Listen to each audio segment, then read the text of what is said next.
بسم اللہ الرحمن الرحیم۔ السلام علیکم دوستو، نبی کریم صلی اللہ علیہ وآلہ وسلم کی ولادت بسعادت عام الفیل میں ہوئی تھی۔ عام الفیل کا مطلب ہے ہاتھی والا سال۔ یاد رہے، عام الفیل یا ہاتھی والے سال کا ذکر قرآن مجید کی سورت الفیل میں بھی ملتا ہے۔ اس سال حبشہ کے مقرر کردہ یمن کے گورنر ابرہہ نے مکہ پر حملہ کیا تھا۔ اس نے اصل میں سنا، جو یمن کا شہر ہے، ایک کلیسا یعنی چرچ الکلیس کے نام سے تعمیر کیا تھا، اور چونکہ وہ مسیح تھا اس لیے وہ چاہتا تھا کہ عرب مکہ جانے کے بجائے اس کلیسا کو اپنا مرکز بنائیں۔ جب یہ ممکن نہ ہوا تو اس نے کعبہ کو تباہ کرنے کی ٹھانی۔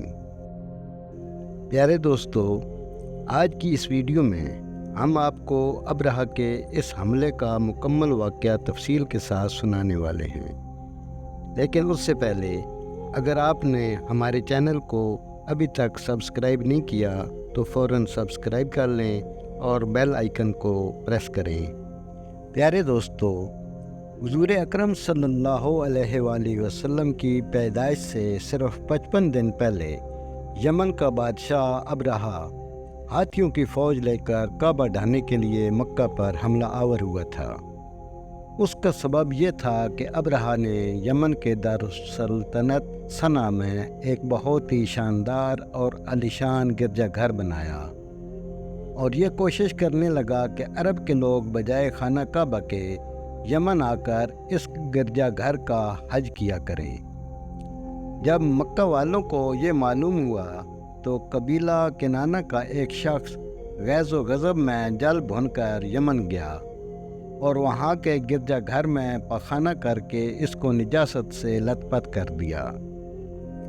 جب ابرہہ نے یہ واقعہ سنا تو وہ طیش میں آپے سے باہر ہو گیا اور خانہ کعبہ کو ڈھانے کے لیے ہاتھیوں کی فوج لے کر مکہ پر حملہ کر دیا، اور اس کی فوج کے اگلے دستہ نے مکہ والوں کے تمام اونٹوں اور دوسرے مویشیوں کو چھین لیا۔ اس میں 200 یا 400 اونٹ حضرت عبد المطلب کے بھی تھے۔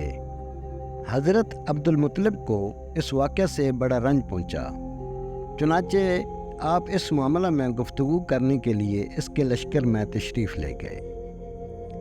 جب ابرہہ کو معلوم ہوا کہ قریش کا سردار اس سے ملاقات کرنے کے لیے آیا ہے تو اس نے آپ کو اپنے خیمے میں بلا لیا، اور جب حضرت عبد المطلب کو دیکھا کہ ایک بلند قامت، رعبدار اور نہایت ہی حسین و جمیل آدمی ہیں جن کی پیشانی پر نور نبوت کا جو جلال چمک رہا ہے، تو صورت دیکھتے ہی ابرہہ مرعوب ہو گیا اور بے اختیار تخت شاہی سے اتر کر آپ کی تعظیم و تکریم کے لیے کھڑا ہو گیا اور اپنے برابر بٹھا کر دریافت کیا کہ یہ سردار قریش، یہاں آپ کی تشریف آوری کا کیا مقصد ہے؟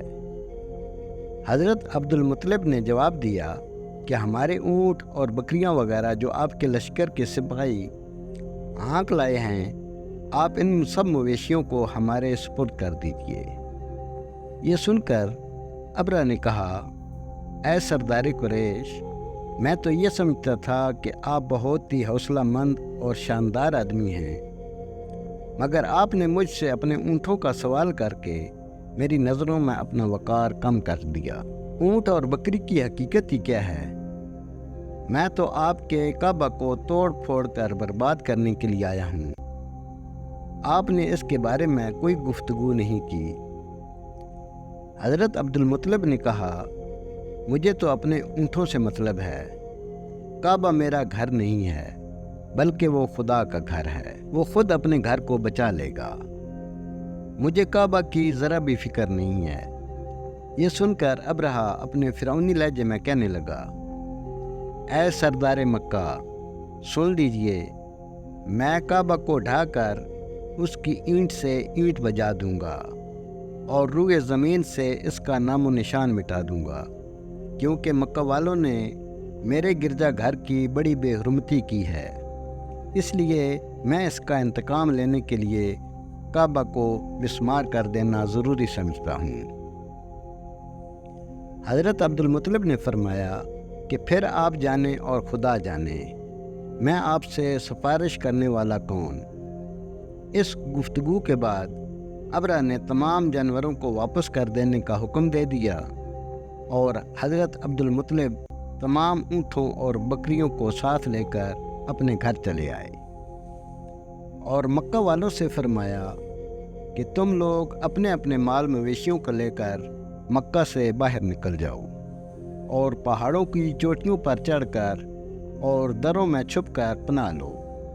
مکہ والوں سے یہ کہہ کر پھر خود اپنے خاندان کے چند آدمیوں کو ساتھ لے کر خانہ کعبہ میں گئے اور دروازہ کا حلقہ پکڑ کر انتہائی بے قراری اور گریہ و زاری کے ساتھ دربار باری تعالیٰ میں اس طرح دعا کی: اے اللہ، بے شک ہر شخص اپنے اپنے گھر کی حفاظت کرتا ہے، لہٰذا تو بھی اپنے گھر کی حفاظت فرما، اور صلیب والوں اور صلیب کے پجاریوں عیسائیوں کے مقابلہ میں اپنے اطاعت شعاروں کی مدد فرما۔ حضرت عبد المطلب نے یہ دعا مانگی اور اپنے خاندان والوں کو ساتھ لے کر پہاڑ کی چوٹی پر چڑھ گئے اور خدا کی قدرت کا جلوہ دیکھنے لگے۔ ابرہہ جب صبح کو کعبہ ڈھانے کے لیے اپنے لشکر جرار اور ہاتھیوں کی قطار کے ساتھ آگے بڑھا اور مقام مخمس میں پہنچا تو خود اس کا ہاتھی، جس کا نام محمود تھا، ایک دم بیٹھ گیا، ہر چند مارا اور بار بار للکارا، مگر ہاتھی نہیں اٹھا۔ اسی حال میں کہر الہی ابابیلوں کی شکل میں نمودار ہوا اور نن پرندے جھنڈ کے جھنڈ، جن کی چونچ اور پنجوں میں 3 کنکریاں تھیں، سمندر کی جانب سے حرم کعبہ کی طرف آنے لگے۔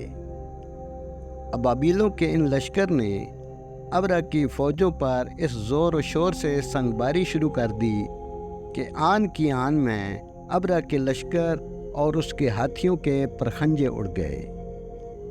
ابابیلوں کی سنگباری خداوند قہار و جبار کے قہر و غضب کی ایسی مار تھی کہ جب کوئی کنکری کسی ہاتھی سوار کے سر پر پڑتی تو وہ اس آدمی کے بدن کو چھیدتی ہوئی ہاتھی کے بدن سے پار ہو جاتی تھی۔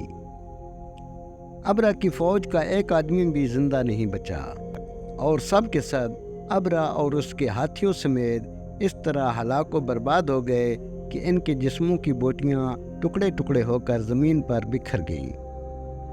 چنانچہ قرآن مجید کی سورہ فیل میں خداوند قدوس نے اس واقعہ کا ذکر کرتے ہوئے ارشاد فرمایا: الم تر کیف فعل ربک باصحاب الفیل الم یجعل کیدہم فی تضلیل وارسل علیہم طیرا ابابیل ترمیہم بحجارۃ من سجیل فجعلہم کعصف مأکول۔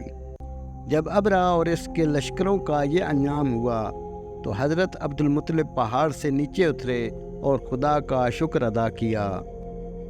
ان کی اس کرامت کا دور دور تک چرچا ہو گیا اور تمام اہل عرب ان کو ایک خدا رسیدہ بزرگ کی حیثیت سے قابل احترام سمجھنے لگے۔